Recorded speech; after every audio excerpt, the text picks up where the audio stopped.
OpenAI heated up the browser wars by launching their browser that is AI enabled called Atlas. It is a browser that looks a lot like Chrome or any other browser you might use, except it has a chat assistant in the side. In this sense, it's very similar to other smart browsers that have already launched.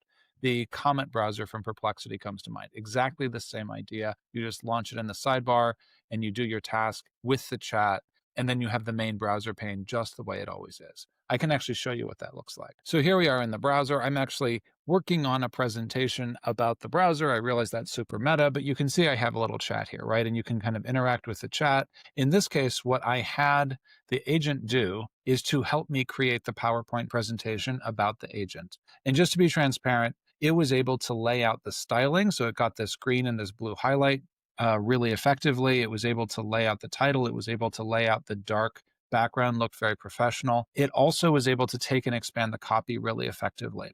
Where it didn't work as well was it struggled with some of the details of formatting. I know this doesn't look like fancy formatting, but just to be transparent, getting it to do white text on background was not something it was super good at. I wanted to try something that was a real life task. And I got to say, this is closer to useful browser utility with AI than I've had in a while. And that's what makes me bullish on the trajectory here.